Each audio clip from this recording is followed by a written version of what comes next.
terceiro módulo gratuito do Na Trilha da Floresta Urbana. Este curso oferecido por Fly. Tudo bem com vocês, plantoides?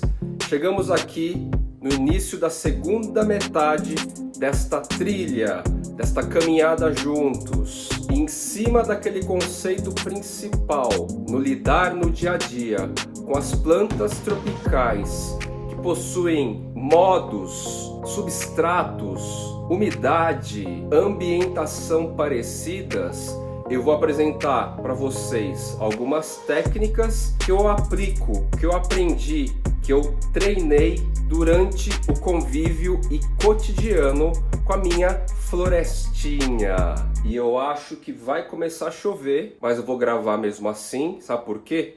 Eu tô atrasadérrimo. Já tá na véspera quase da estreia, do início do curso, e eu não gravei tudo ainda. Aproveitando e falando um pouco mais da chuva. A água da chuva é praticamente um fertilizante potente e natural. E vocês sabem por que isso? De uma maneira didática, alguns componentes mais complexos que formam a água da chuva, elas caem no substrato, na terra, e algumas bactérias específicas, elas quebram esses compostos mais complexos e liberam nitrogênio do NPK, o N. Ou seja, a água da chuva faz um bem danado para o desenvolvimento das nossas plantas, geral. A única questão é que esse componente complexo que vem das gotinhas da chuva, ele é altamente volátil. O que isso significa? Ele evapora muito rápido. Então, tirando a parte do cloro e dos metais pesados que existem na água da torneira, o grande benefício real da água da chuva está nos minutos iniciais que ela está caindo. Então vale a pena pegar a água da chuva e regar nossas plantas durante a própria chuva, porque aí esse composto complexo é absorvido pela terra e dá tempo das bactérias avançarem para se alimentar disso e fazer as quebras do complexo e gerar nitrogênio para as raízes, para a planta. Dito isso, durante as últimas semanas eu soltei pequenos vídeos de 1 minuto lá no meu feed do Instagram Jardineiros Urbanos, certo? E então, para falar de substrato ideal para as Arace, mas não somente elas, todas as tropicais que eu mencionei até agora, essa receitinha é bem eficiente. Solto o vídeo agora e vou comentar na sequência, bora lá! Mix de substrato para Arace. Tem fórmula mágica? Não tem, plantoides. Para mim foi um desenvolvimento, uma evolução. E eu vou mostrar hoje para vocês um shot do que eu faço para as minhas Arace. No caso, um Tomatófilo. Eu uso casca de pinos para drenagem. Dá certo? Dá. É a única fórmula? Não. Drena. Camadinha de substrato rico em matéria orgânica. Camadinha de perlita. Camadinha de casca de pinos. Mix. E a gente prossegue com essas camadas até atingir o topo.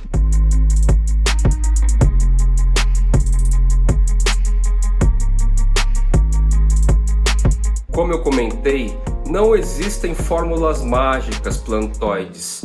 Mesmo andando entre os produtores, eu percebo que cada um compõe seu próprio substrato para Arace e para suas tropicais, tá legal? Então, vamos tentar esquecer de regras únicas para a questão do substrato. Eu apresentei aí no vídeo uma mistura de solo enriquecido, ou seja, é uma terra vegetal já enriquecida com casca de pinos triturada, adubo animal, esterco de vaca, e eu recomendo da Biomix. Misturou-se com perlita e casca de pinos. Qual a proporção? 2 para 1. 2 de substrato, 1 de perlita e 1 de casca de pinos. Mas Fly, o que é perlita? perlita é essa pedrinha aqui, ó, que parece um isoporzinho. Não sei se vai dar pra ver aí. E a chuva tá vindo, vai ser assim mesmo, galera. Ó, é um isoporzinho. Parece um isoporzinho, mas é uma pedra. Eu sugiro, se vocês utilizarem perlita, quem tiver rinite e tal, usar uma máscara. Máscara não falta nas nossas vidas agora. Usar uma máscara para manusear a perlita, porque ela solta muito pó e é espirro na certa. E a casca de pinos, certo? Aqui é tamanho médio, mais ou menos. Tem pequeno e tem grande. Eu sugiro médio ou pequeno. Vende em tamanhos diferentes as pecinhas aqui. Às vezes a perlita é difícil de encontrar. Não é fácil de achar por aí em todo o Brasil. Se esse for o caso, você pode substituir por outros compostos que visem o tal do substrato leve. Leve por quê? Porque se a gente colocar só terra adubada, ou seja, o substrato pronto que já vem por aí, a tendência é com as regas ir compactando demais. E as raízes precisam de oxigenação e facilidade também para poder se desenvolver. Tem casca de pinos, tem carvão, tem casca carbonizada de arroz, tem também chips de coco, enfim, sempre visando esse tipo de relação. Os nutrientes virão do substrato pronto e esses materiais inertes, ou seja, com menos poder de nutrição, vai ajudar a arear e dar leveza para o substrato. Então, desse vídeo de 1 minuto que está no meu feed e eu acabei de mostrar para vocês, vamos ver como ficou a planta, como ela está hoje, aproveitando a chuvinha inclusive. Então, se vocês notarem no vídeo que passou, olha a folha nova, o tamanhão que está aqui. Essa planta tá tomando chuva, tá? Tá chovendo agora, vejam só, de leve. E como eu falei sobre o nitrogênio que se desprende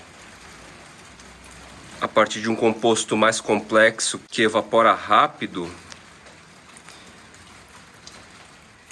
a gente tem esse resultado aqui.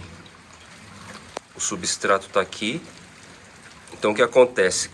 Pode cair um temporal e esse substrato aqui vai absorver e vai baixar a água rapidinho, evitando o encharcamento. Ah, mas Fly, às vezes eu trago umas plantas direto do garden, da loja, e o Philodendron, a Arace, vem num solo argiloso e ela tá bem. Sim, porque provavelmente ela se desenvolveu a partir daí e se acostumou com esse tipo de substrato.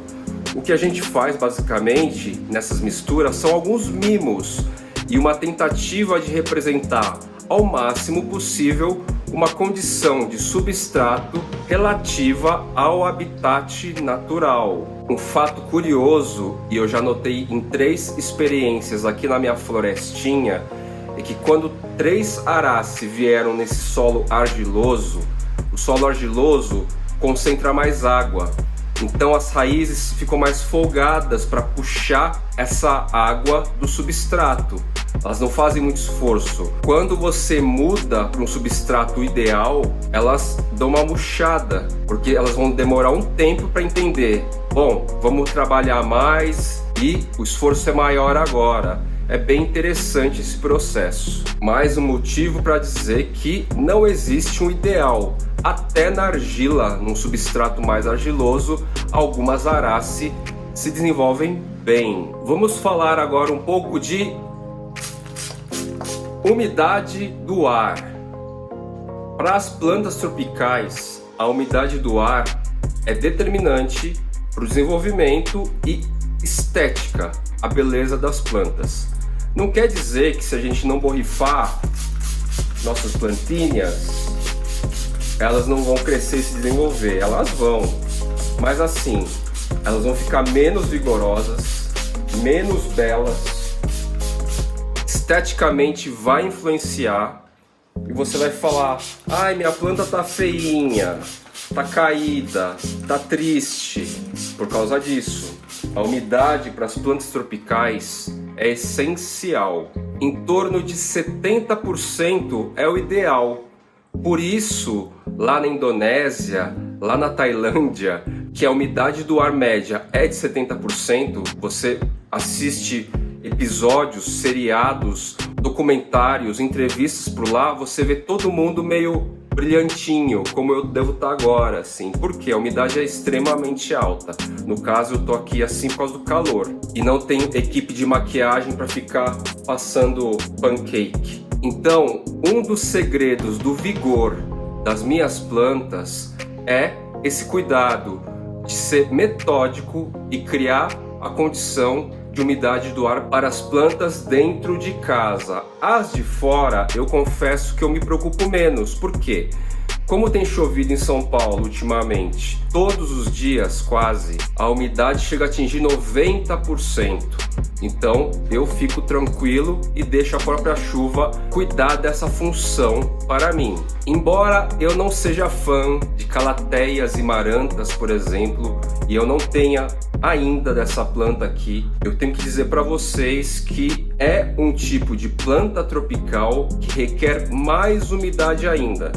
Então, se você não quer ver as folhas das calateias e marantas em geral secarem, darem aquela enrolada, darem uma atrofiada, é importante manter umidificador de ar por perto com frequência, tá legal? As aráceas em si, as begônias, ripsalis, pseudo-ripsalis, peperômias, elas são mais tranquilas. Elas podem ficar meio feinhas, mas aguentam mais a vibe. Caso vocês se descuidem, se esqueçam, estejam com algum tipo de preguiça, etc. Sobre a luminosidade das nossas plantinhas, a tal da meia sombra.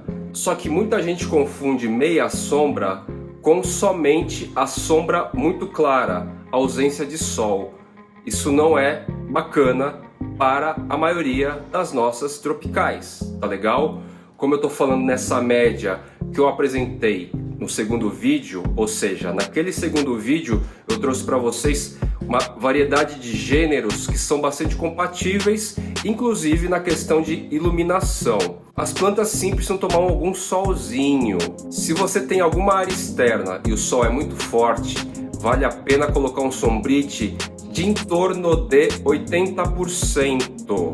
Nossa, mas não é muito? Não, é ótimo, é perfeito para peperômia, begônia, philodendron, anthurium, caladium, ripsalis, samambaias tipo platycerium. E nessa condição de um sombrite de 80%, chega a tomar sol a pino, mas o sombrite resguarda as plantas desse sol mais forte. Para compensar essa ausência de ar externa, seria ideal que toda essa galera tomasse um sol 2-3 horas na manhã, ou 2 ou 3 horas à tarde, ou em ambos os períodos, para compensar o tipo de potência de sol que a gente vai ter numa situação externa com o sombrite. Isso vai ajudar a desenvolver, potencializa inflorescências ou flores, elas vão ficar mais fortes, elas vão crescer, a folha próxima vai ficar maior do que a anterior e assim por diante. Se você notar que suas plantas estão ficando pescoçudas, ou seja, os pecíolos estão muito longos, questione, é a ausência desse solzinho, porque a sombra clara nem sempre gera a melhor ambientação, a melhor condição, o melhor clima para as nossas tropicais, philodendron, anthurium, begônia, peperômia e fly. E as luzes artificiais? Pois é, vira e mexe, desde que eu publiquei o primeiro vídeo lá no Fly Channel sobre luzes artificiais, sempre tem gente nova, novas gerações de plantóides surgindo a cada dia, novos ingressantes perguntando sobre luz artificial. Luz artificial é um acessório muito legal, muito eficiente para quem tem pequenos espaços e quer aproveitar aquele cantinho para colocar mais planta. Então a luz artificial não é só uma ferramenta eficiente para dar as condições energéticas para a planta, como também vai possibilitar a ampliação do seu espaço para a colocação, o chegar de novas plantas. Mas eu vou falar de luz artificial, tanto como condição energética para as plantas, como recurso para otimização de espaços para se ter mais plantas num próximo módulo. Então, recapitulando, falamos de substrato, falamos de umidade no ar e falamos sobre iluminação ideal para as nossas plantinhas de Urban Jungle Indoor Plants, floresta urbana, selva urbana. Sobre irrigação. Além da água da chuva, se você tiver condições de coleta, a irrigação eu realizo com água direto da torneira. Dizem que água filtrada é melhor, lá. Não posso perder tempo com essa questão. O meu filtro não tem capacidade de filtrar tanta água para abastecer as minhas plantas internas, pelo menos, dentro de casa, indoor plants. Porque lá fora eu uso esguichão mesmo.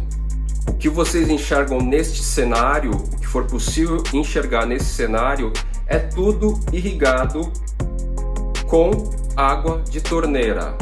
Algum problema? Vejam. Vocês enxergam daí? Vamos ver. Aqui ó, folhinha do Melanocrisum, recém-nascida. A prática, o empirismo, além de tornar a relação com as plantas mais segura, tem muita gente que tem medo de mexer nas plantas.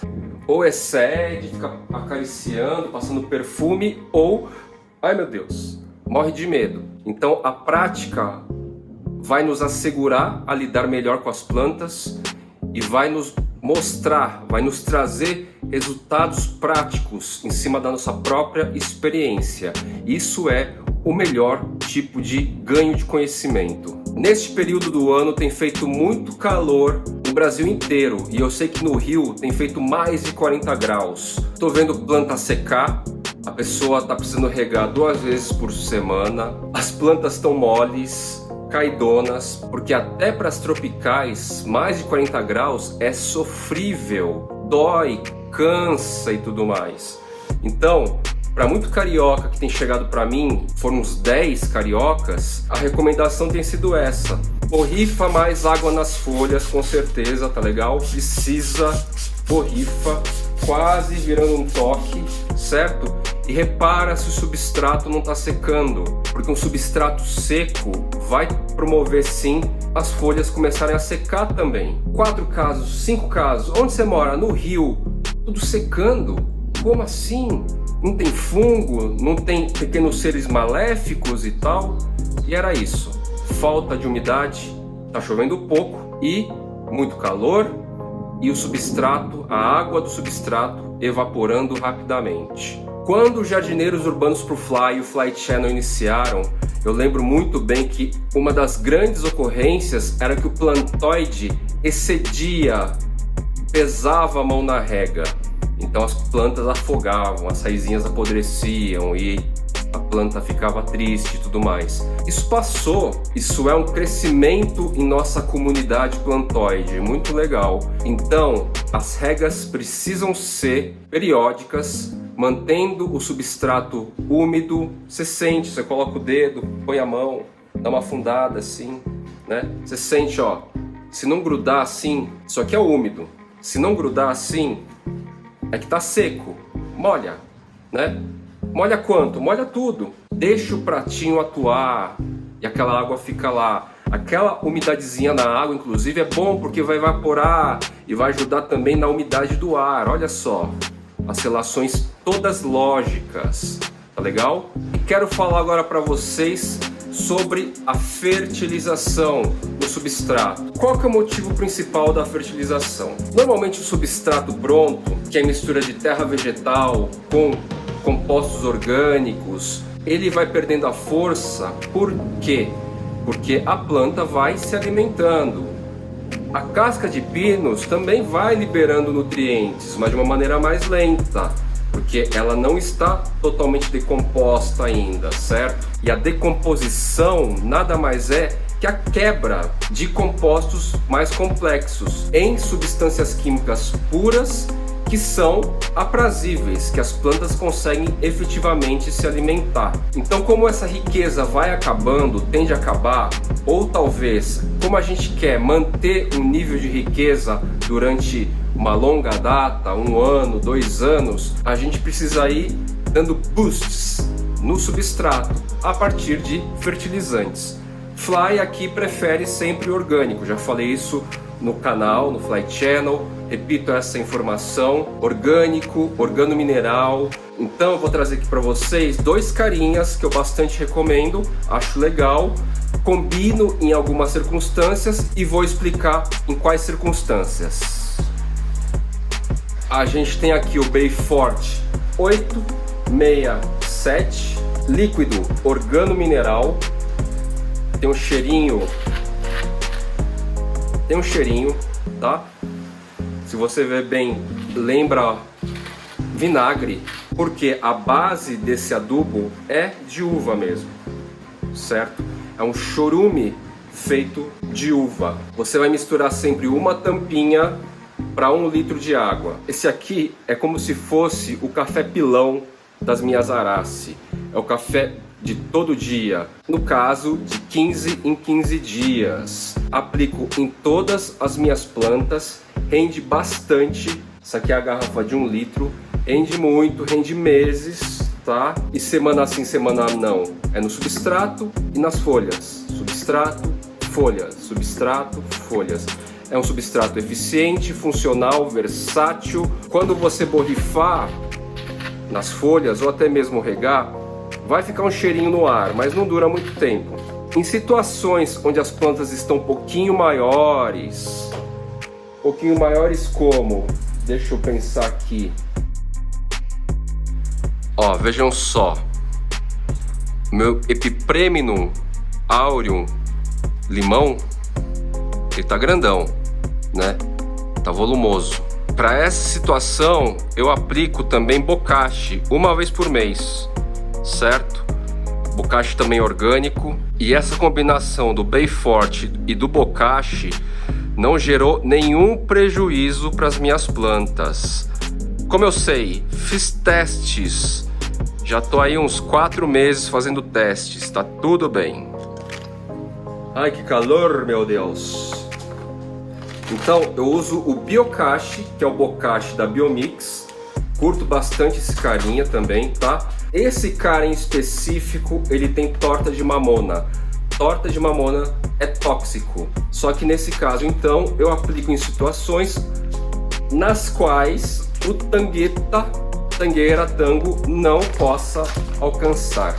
Mas Fly, eu posso usar o NPK 10-10-10, adubos químicos, fica à vontade. O importante é você lembrar que o substrato precisa ter uma reposição. Os nutrientes próprios que vem na terra adubada vai acabando. É lógica, é uma relação lógica. A comidinha que está lá concentrada naquele espaço vai acabando. Você precisa dar aqueles boosts, upgrades, para que não corra o risco do solo ficar muito infértil, muito pobre, e aí sua planta não vai crescer, o verde vai ficar desbotado, a folha seguinte vai estar menor, sem nutrientes a planta fica mais suscetível a doenças, e é um organismo vivo numa mesma lógica que nós. Precisamos nos alimentar para manter a saúde. Então, legal, falamos de 4 aspectos básicos, cruciais, fundamentais para todo plantoide ingressante ou para aqueles já atuantes, mas querem uma referência nova, querem ouvir o Fly falar, gosta dele e tudo mais, tá legal? Estamos entrando agora na parte final do curso e eu queria abordar um tema que vai se tornar, já está se tornando muito recorrente nas nossas vidas, nas vidas dos plantoides. 2020 foi um cenário importante para aquisição e aí a gente quer saber propagar, preparar as mudas para poder vender, trocar, enfim, dinamizar o tal do mercado que vai precisar sim desses tipos de prática, também para influenciar em novos relacionamentos, conhecer pessoas novas, muito legal. Então, atento a essa condição, eu vou trazer para vocês aqui mais um videozinho com a participação da minha cunhada, onde eu ensino a ela como enraizar um Philodendron anisotomum. Vou soltar o vídeo primeiro e depois farei comentários. Há uns 15 dias eu deixei essas plantas para minha cunhada, já está enraizando na água e tem umas pequenas raízes prontas aqui já para a próxima etapa. Das plantas que eu trouxe, esse aqui está com um volume bom de raiz para ir para o esfagno agora, da água para o esfagno. Que Philodendron é esse, Lara? Esse é o Philodendron anisotomum. Então a gente vai precisar de uma bacia para o esfagno, do pote onde a gente vai replantar e água para molhar o esfagno.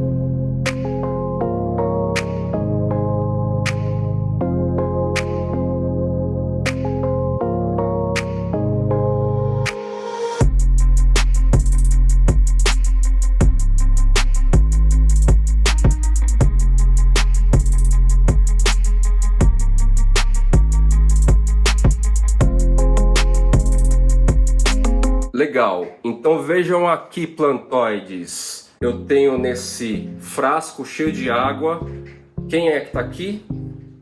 Rhaphidophora tetrasperma, a tal da mini costela de Adão, que não tem nada a ver com costela de Adão, é outro gênero. Esse carinha aqui tá mais ou menos 1 mês e meio aqui, eu confesso. Eu preparei para o curso, certo? E não sei como estão as raízes, a gente vai ver juntos agora. 1 mês e meio, neste clima favorável, subentende raízes legais para a próxima etapa. Então, primeira etapa, colocar as plantinhas na água. Aí temos as raízes aéreas, liberaram essas micro raízes menores que têm capilaridades capazes de puxar, sugar, nutrir a planta. Um design diferente. Aqui a gente tem mais um caso. E só uma aqui que ainda está bem... Só tem um pontinho, ó. Esse pontinho é a sugestão da raiz. Ela já se nutre por aqui, a planta, mas está bem pequena. Essa aqui, teoricamente, tem que voltar para a água. As demais todas aqui, plantoides, a gente pode passar para a segunda etapa. Mas antes de passar para a segunda etapa, eu vou explicar sobre o corte. Como a gente corta um Philodendron, no caso aqui, uma Rhaphidophora, mas é igual ao Philodendron. Tá legal? Por que eu escolhi essa parte aqui para cortar? Aqui mesmo está a Rhaphidophora matriz, vamos dizer assim, certo? Onde que eu cortei? Vejam, todas as Rhaphidophora ou os Philodendrons, por exemplo, eles têm esse nó. Chama-se realmente nó, node, em inglês, certo? Fica com esse risquinho e é um pouquinho mais saliente aqui, você sente uma saliência. Nesse nó costuma nascer as raízes aéreas, ó. Nos Philodendron, nas Rhaphidophora. O Anthurium é um pouco diferente, mas a lógica é a mesma. Veja só, aqui nasce uma raiz aérea, aqui nasce outra raiz aérea e a gente tem esse meio aqui. Seja no Anthurium, no Rhaphidophora, no Philodendron, esse meio liso, no caso do Anthurium, não demarca às vezes nó, então a gente vai perceber as raízes, tá? Entre as raízes é um lugar possível para cortar. Essa parte lisa aqui não vai gerar nada, não vai nascer nada por aqui. Então você faz o corte aqui, ó, mais rente ao nó. Um aqui, por exemplo, e outro aqui, por exemplo. Tanto a raiz aérea que tiver na água, certo? Vai ganhar aquela capilaridade, certo? E o brotinho novo, a gema nova, vai começar a despontar mais ou menos em torno do nó. Em algum lugar, em alguma região, em torno do nó. Então tudo acontece aqui. Nada mais, nada menos do que aqui, certo? Então, voltando aqui para pré-muda, já uma muda, né? Vejam só, parte lisa de um lado, a parte lisa de um outro, a raiz aérea, que era só até essa pontinha aqui escura, liberou, mas tudo isso dessa raiz branquinha, se você ver contra a luz, dá para até ver os pelinhos. Todos os pelinhos sugam bastante o substrato, a água e tal, né? A água, o substrato umedecido, certo? E aqui, ó, possivelmente, no próprio complexo aqui, está nascendo uma pontinha aqui, e eu tenho quase certeza que essa pontinha, apesar de ser branca, já é uma gema, ou seja, já é uma folhinha nova que vai nascer aqui. Aí, já dá para plantar direto no substrato? Se você quiser, já dá. Não vou mentir. Até às vezes no seco você planta e você dá condições para a planta se desenvolver. A diferença é que essa técnica que eu aplico aqui na minha florestinha, ela ajuda a minimizar as perdas, tá? Então assim, de todas as mudas, as pré-mudas que eu coloquei aqui naquele pote, todas elas aqui, certo? De todas elas, eu não tive nenhuma perda nessa etapa do surgimento das raízes. Vamos chamar a etapa da água de surgimento das raízes, ok? Agora, a questão é o que? A água hidrata a planta. Então, se eu colocasse essa planta direto na terra, essa folhinha ia secar, a raiz aérea não tinha ainda capilaridade. Se eu coloco na água, ela se hidrata e propicia a mínima capilaridade, que é isso aqui. A partir disso, a segunda etapa é exatamente como eu mostrei no vídeo. A gente passa para o esfagno. Porque o esfagno acelera o crescimento radicular. É bem legal, é bem incrível. Eu vou trazer aqui um Philodendron Sodiroi, que eu deixei lá uma cara no esfagno para vocês darem uma olhadinha. No esfagno, tem um pouquinho de terra nesse esfagno, inclusive, que é nutriente, certo? O esfagno é mais inerte e graças ao pouco de nutriente que tem, só um salpicado de substrato, nasceu uma folha nova aqui mesmo, já maior que a antecessora, certo? Vamos tirar o carinha aqui. Então vocês vão notar que tá meio pretinho, meio marronzinho, por causa da... Eu coloquei um pouquinho, salpiquei substrato. E vejam só, isso aqui é a raiz aérea. Minto, isso aqui são as raízes que desenvolveram no esquema do esfagno a partir de uma pontinha, como estava aqui, só pontinhas.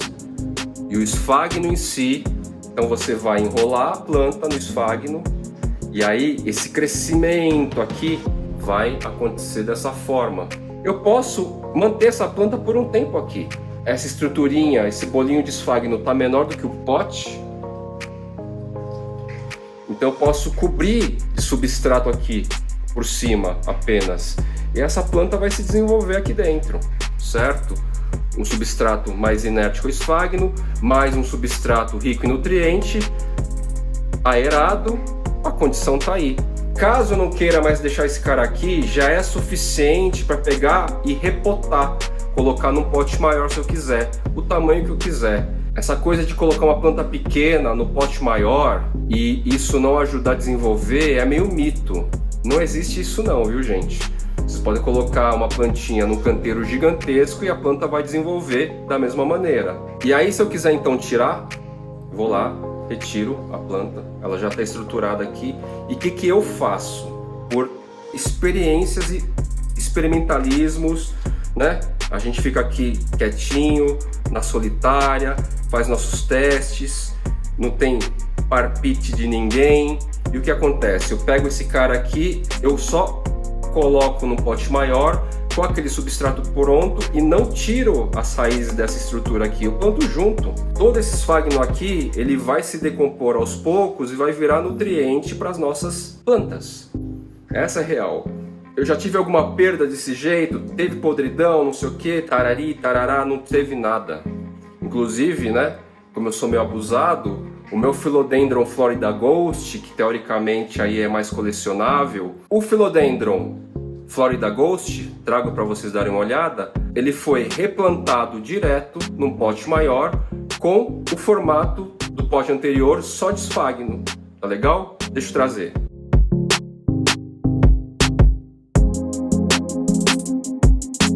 Aqui está Philodendron Florida Ghost. Essa folha mais amarelada clara é a nova, é a mais recente.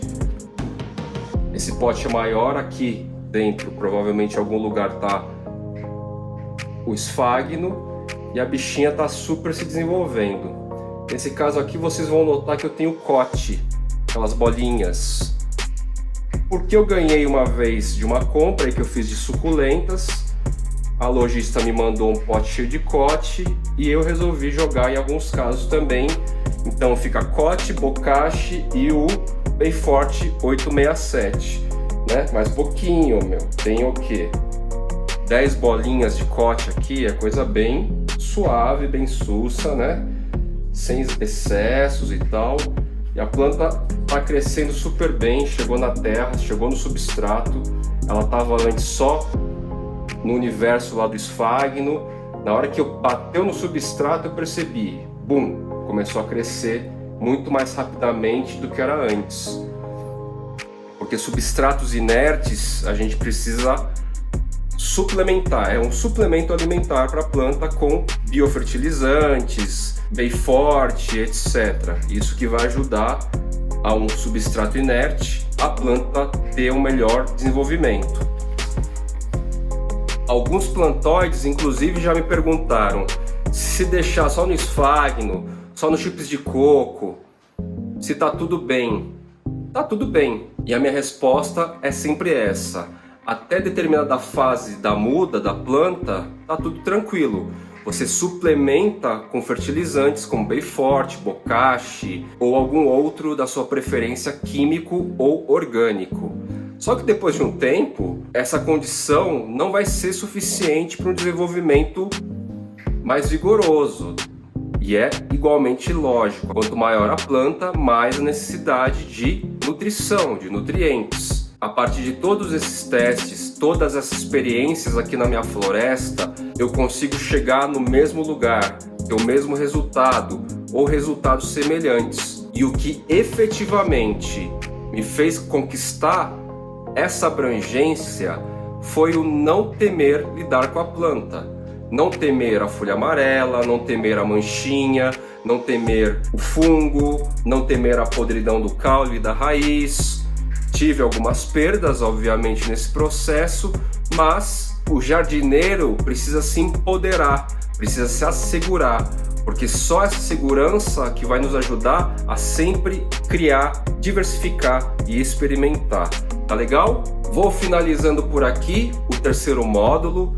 Espero que tenha sido esclarecedor para alguns. Para outros, talvez seja novas referências de conceitos e valores já conhecidos, mas assim caminhamos, tá legal?